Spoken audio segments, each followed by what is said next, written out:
r/AskReddit by LaughWithMEmes. Who is the worst attention whore you've come across? Anyone who checks in at the hospital on Facebook. Or posts a picture in the hospital room then tells someone to message them for what happens, or says they don't wanna talk about it. Edit. You thanks for my first silvers people. Vagabooking at its peak. I have a friend like that. To know what's happening in his life you just read his Facebook status. The number of hashtags summarizes what's happening. For example, and I quote, "I cannot handle friends who don't give a damn. You give and get nothing in return. #DONEWITHTHIS. #OVERTTHIS. #GOINGMYOWNWAY. If you ask what's up, he will say, "Oh, nothing, was just having a moment." There was a girl in my college that constantly would say shit. During orientation she told people she was recovering from brain cancer, didn't happen, and was partially deaf, she wasn't. She then found out my friend had epilepsy, so she started doing these exaggerated tremors. She then would fake seizures all the time for all the years she was there, which was a pain though, but because I would have to treat them like real ones. She did it once during a power outage for the most attention possible. She did it so often that once 911 hung up on someone calling it in, because they knew it was her. Edit. Since I keep getting comments about 911 hanging up, I feel like I should mention that the person who called was also a dispatcher. Yeah, that sounds like a girl who lifeguarded with me. She just told everyone about all the awful things that happened to her, and I felt really bad for her, but eventually I was like, there's no way all these bad things happened. Like she said that she was a triplet, but then she and her twin absorbed the third sibling, and that she had lung cancer and had surgery the day before she worked a shift, and one day she came to work and said that a guy came out of his car and choked her while she was biking. IDK, it was a lot. My grandma has to make everything about her. Literally everything, no matter the person or situation. And if the convo switches to where it's not about her, she gets visibly annoyed, and you can see the gears turning in her head as she tries to figure out how to get the conversation back onto her. She constantly retells stories she's already told 1,000 times back from when she was younger, if she can't think of anything recent. If I have to ever again hear about how she was prom queen back in 1951, or valedictorian of her 10-person 8th grade class, or how whenever she goes anywhere, everyone just loves her, she literally says, "And you know, they just love me all the time, I'm gonna lose it." My fiance has been my best friend since we were kids. Once, in high school, he was dating a girl who decided that, after scaring the shit out of him by trying to cuff him to the bed against his will, she was going to threaten to kill herself if he dumped her. About 10 years later I ran into her at a party. She was there with her husband and infant son, not the kind of party you take a baby to, but okay. She proceeded to tell me how they never technically broke up since being 15 years old. His answer to "if you dump me, I'll kill myself" was to just stop talking to her. And because of that, they were technically still together, and she was cheating on him with her husband, making her son a bastard. She was 100% serious, and she also told me to tell him she wanted an apology. This was in front of a lot of very stunned people. Man, I feel bad for her husband. Yeah, by all accounts he's a nice guy. I had classes with his sister in school, the whole family seemed really kind and chill. How she ended up with him is a mystery to me. Sister-in-law. At our wedding she did everything she could to steal attention away from her sister, my wife. She wore a dress that she had altered to be both low cut and short skirted. Then when no one was paying her attention kept accidentally dropping things, so she would bend over to pick them up. When her dad remarried she was telling people at the ceremony that she had cancer, but had come to terms with it, she didn't have cancer. There's a girl in my college classes who claims her dad owns a huge soccer team, but doesn't know the name. She's dating one of the LA Lakers, but can't give his name out, but she is also talking to someone who's in the NFL to keep her options open. She says her dad works at a local steel factory and has no idea where his extra money comes from because he gives her hush money, then called another girl out in class for lying to fit in. How does she keep her stories straight? Got confused just reading this. She's a human version of a headache. Every day she walks and I sigh very deeply. I knew a girl in college whose father died at least 6 times over the span of one semester. Like, we would be hanging out, and then she gets a call, and then she drops the phone, her eyes go red, and the waterworks start. Guys, my father just died. Didn't he die last month? Well, he got better. My roommate's cat died last week. When she told her coworkers, one lady proceeded to start telling a story about a cat she kinda owned that never even lived with her, that died 5+ years ago. She got so worked up that she started crying, and the entire office started consoling the coworker instead of my roommate whose cat had died the day before. Unbelievable. There was a girl who used to be part of this group of friends that I saw on the odd occasion when I was a teen.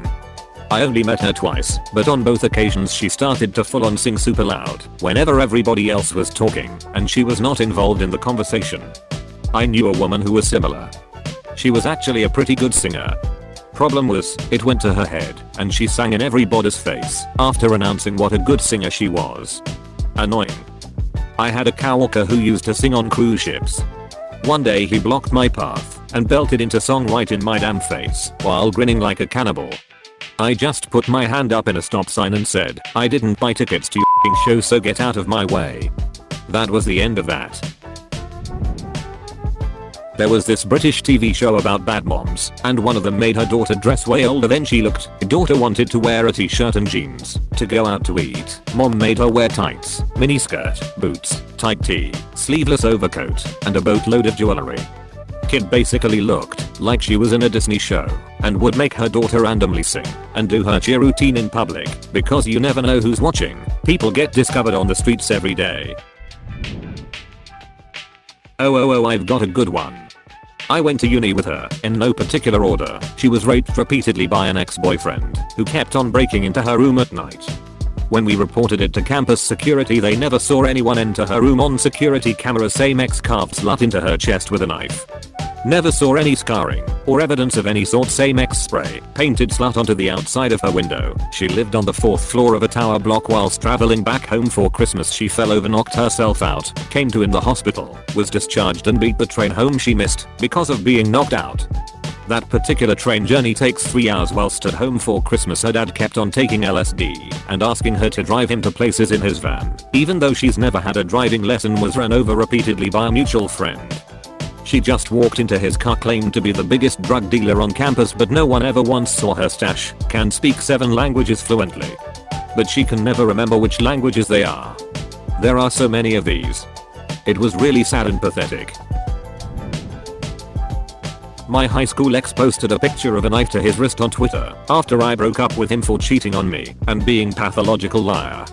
He told everyone to message me and to talk to him. I cut off all contact or he was going to kill himself. I hate that I was young and dumb, so it worked and we ended up back together.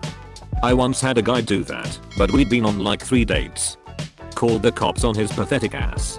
He got all upset with me because his parents got angry with him, lol. But I totally understand the young and dumb part, especially if you once cared about this dude and you don't want to see him in pain. Alright. In high school, my buddy was banging this girl who told everyone she got shot. I asked her to see the bullet wound, and she pulled her shirt down a little so I could see her shoulder. You know what, covering her wound. One single ace banged aid edit, bonus story.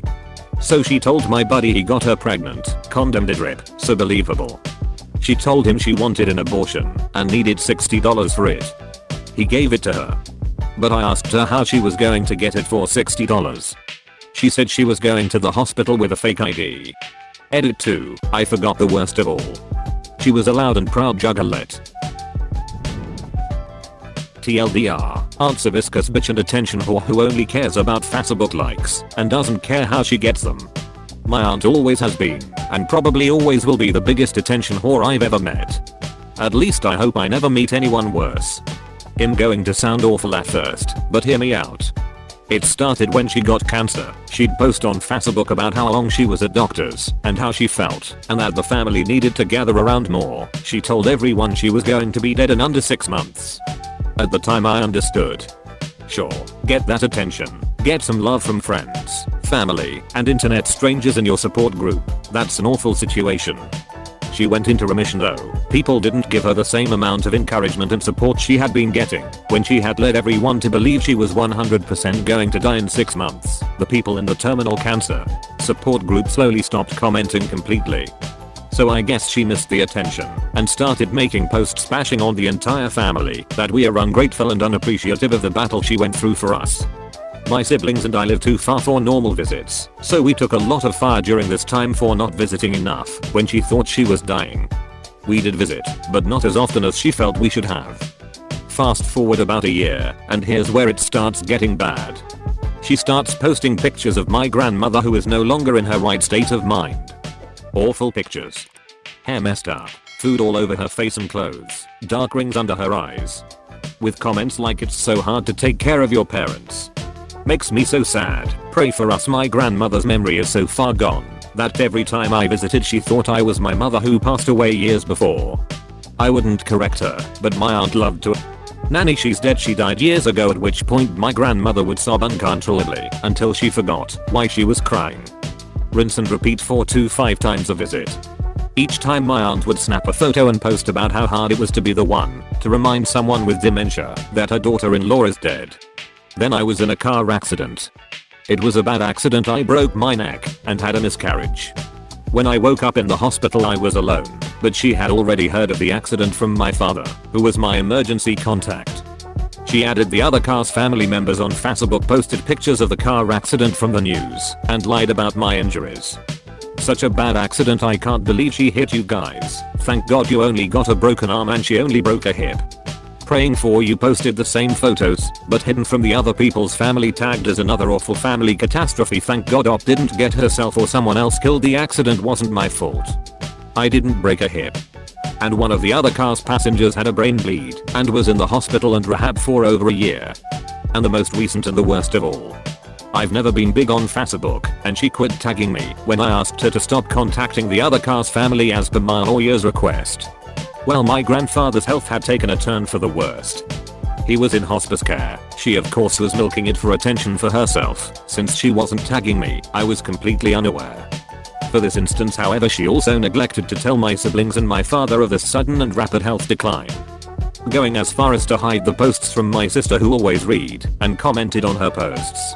None of us were aware. The rest of the family was gathered and was able to say their goodbyes on the day he died. She then posted a picture of my dead grandfather on Facebook, telling everyone that we are lucky to have been there for him in his final moments, this time tagging me, my siblings and my father. A follow-up post of my grandmother crying, saying how am I supposed to tell her again when she forgets? Pray for us. Well, I was at work when he passed, so I didn't even see the posts yet. I got called into my manager's office because an aunt on my mother's side called, yelled at me because my awful aunt messaged her and told her none of us showed up to visit my grandfather on his death. My manager let me leave early, and I got to my phone in my locker and see the post and messages from my siblings that my father was distraught and drank himself into oblivion and was now at the hospital getting his stomach pumped. Wanna guess what my awful aunt's next post was? A post about my father drinking himself dumb because he felt guilty for being an awful son and not caring enough to visit his dying father, and how it made her so sick that she was alone in all this with no support from her baby brother. She kindly tagged us all in that post too. Please like and subscribe for more. This is Laugh with Memes. Goodbye.